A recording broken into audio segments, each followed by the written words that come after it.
What's going on, people? We are Tottenham TV here, and we've got another Tottenham update to bring you today. The last Tottenham update of 2020. Some people are very happy to see the back of this year. Some people. Yeah. Who's not happy to see the back of this year? Liverpool? Yeah, probably. Yeah, maybe. But yeah, 2020 is about to be a thing of the past, finally, as we look forward to 2021. So a happy new year to everyone out there. Last Tottenham update of the year, and let's give it to you just before the transfer window gets slammed open this time instead of slammed shut. Pushed open, yeah, that's the one. But let's go to, first of all, a tier 1.5 source, Christian Falk, and he's claiming Sami Khedira is currently in England for talks with Everton about a transfer, but also wants to talk to Tottenham and other clubs about a potential move this winter. How do you feel about that? I don't feel bad about it because we all know that Mourinho's well documented wanting a backup defensive mid for Højbjerg. So could he fit the bill? Potentially, but he's just old, isn't he? Yeah, that's what I'm thinking. He's just old. I think he might just be a bit the thing is, past it by Mourinho now. knows him, right? Mourinho's played with him before, managed him, so he knows what he can bring. He thrived under Jose, didn't he? Yeah, but the problem is, it's just you don't want to add the average age to. The problem is every player I swear we're linked with is like 35 at the moment, and I don't know if that doesn't scream Mourinho, but like.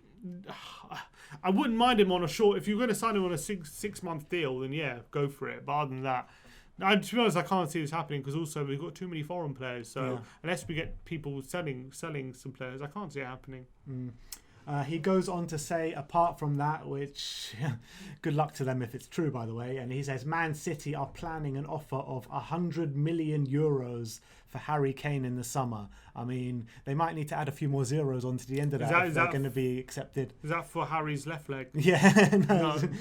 Or is that okay for both legs, is it? Yeah. Okay. That's no chance we're letting him go for €100 million. Even in the summer, I don't, he's too valuable to us, and unless he really pushes for a move, which I don't think he will. Depends how the season goes, I guess. If we're like 10th, then maybe. But unless he pushes for a move, I don't see him leaving to anyone. 100 million just sounds a bit too cheap for me. Yeah. It's got to be double that, if anything, to even consider it. Exactly, it's got to be closer to 200 for sure. Has to be closer to 200. 100 million, like Sancho was going like for 100. Yeah, exactly. So no, exactly. no chance. All right, let's move on to some more reports. This one from Dan Kilpatrick, 1.5 tier source, and he says Poch could immediately target a reunion with Dele Alli, but Spurs are increasingly unsure about allowing him to leave this month as injuries mount at Tottenham Hotspur. Yeah, that kind of makes sense because a few injuries at the moment. Dele's in the team, how the way things are going, so we don't know how long Lo Celso's out for. All of a sudden, just an injury to Ndombele, and Dele's starting every week. He might even play over these festive games. You never even know. So I think at the moment a loan deal doesn't make too much sense for us because of our injuries. But if he really pushes for it and Lo Celso's back soon, it's one that maybe could happen because I think he needs a bit of a break from Spurs. I think Poch would be good for him, and playing with a few superstars raise his profile a bit. So I can see that move being good for all parties. But at the moment, I struggle to see how we do this deal. When Poch first got announced, well, not announced because he hasn't even been announced yet, has he? He's set to be. But as soon as we heard the news that Fabrizio Romano broke about Pochettino, this is what I first thought of when I heard about it. Dele Alli is for sure going to go PSG, but if the injuries are mounting, we're going to need to bring someone in if he's going to leave.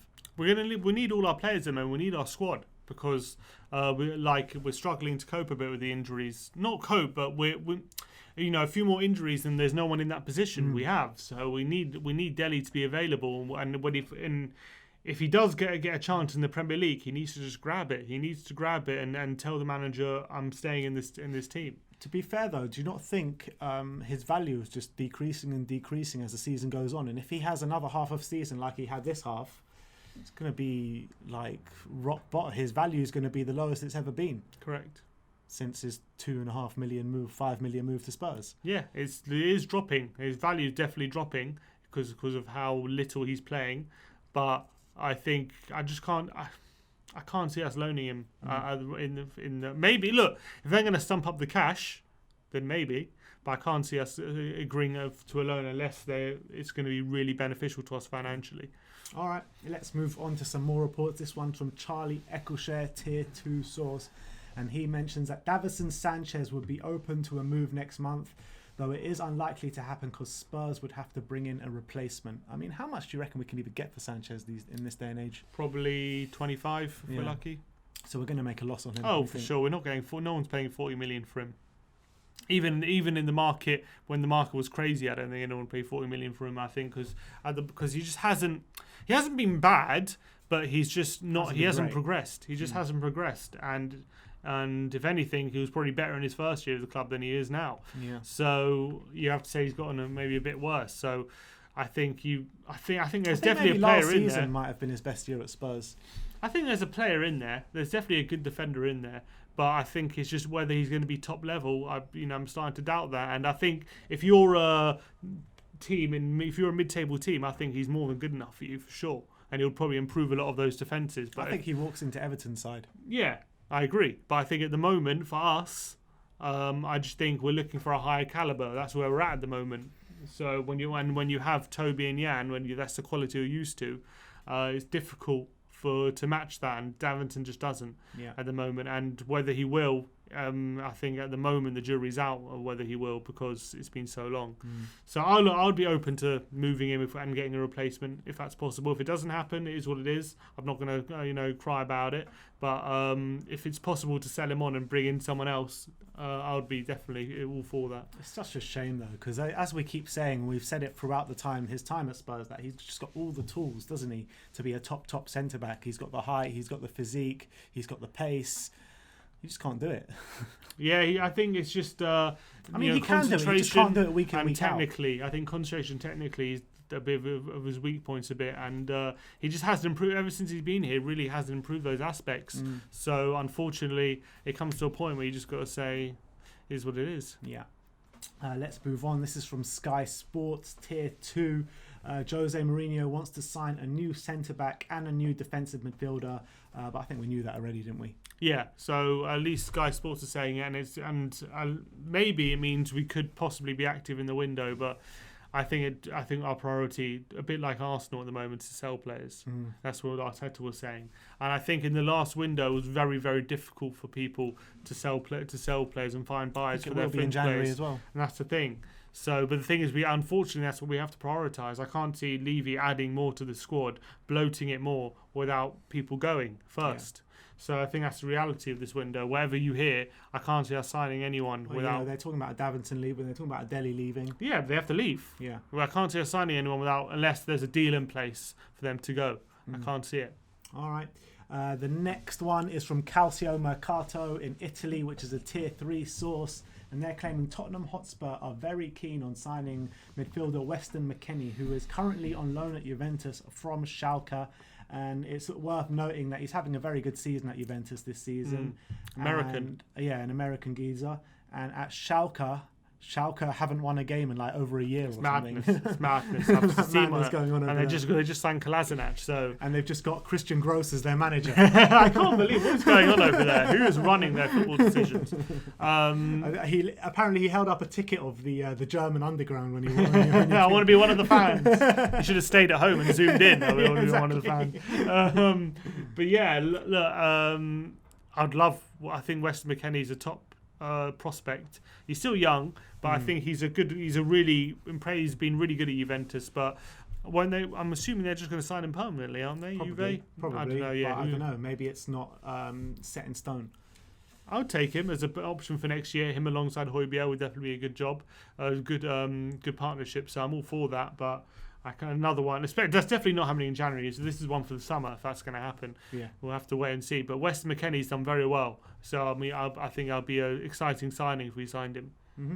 All right, let's move on. And this is from Marine Football Club, and quite an interesting one, this, because obviously, as we all know, there'll be no fans in the Marine against Tottenham game in the FA Cup. And what they're saying is they're doing a raffle to help support the club, because they're obviously losing a lot of money without Tottenham coming for the FA Cup, losing out on all the match day revenue. So they've got raffles going on, and one of the prizes in the raffle is you get to be Marine's manager for a day. I mean, how mad is that for a friendly?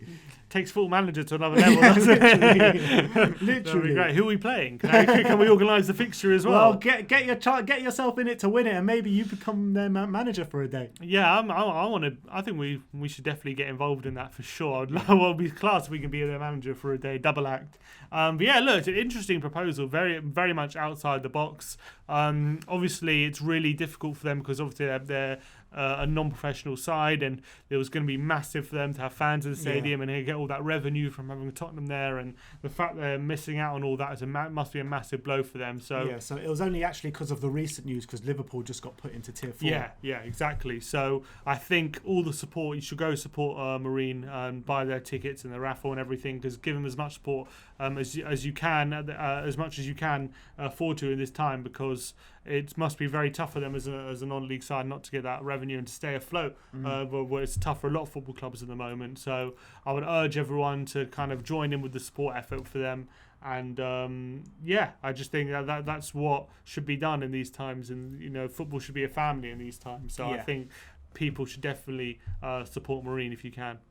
All right, so if you want to get yourselves involved in the raffle, head over to Marine's Twitter page, where you can get a virtual match ticket along with a raffle to replace the kind of lost revenue, and it helps them out massively. So go ahead and purchase that online.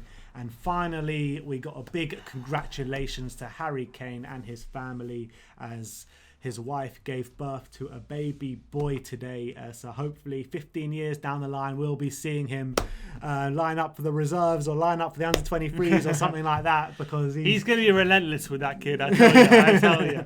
He's not going to let him sleep until he's done at least 10 penalties every night. Exactly. So after having 2 girls, he's got a boy now. So hopefully he will be lining up and following in his father's footsteps, playing for Tottenham one day. And interestingly, he was born yesterday. What day is it today? 31st. So he was born 2 days ago. So I'm not sure. Oh, the baby was born 2 days ago. It said 29th. It said 29th, but then you just announced it today, I think. Right. So I'm not sure if Kane would have played against Fulham. Probably not. Probably not. Probably wouldn't have played. Maybe it was a blessing in disguise that this game was pulled off. Yeah, maybe. But you say that now. Vinicius was out as well. Yeah, but saying that, now we have to play probably Sunday, Tuesday, Thursday, Saturday, like we did earlier in the season. So apparently we might have to do that twice. Right. So that's not going to. I'm not looking forward to that whenever that happens in later in the season. But yeah, massive congratulations to Harry, obviously, and to all the family. All right, so there you have it. That is the last Tottenham update of 2020 for you guys. We spoke about a few transfer rumours. Go and support Marine, and obviously Harry Kane giving birth to yet another baby.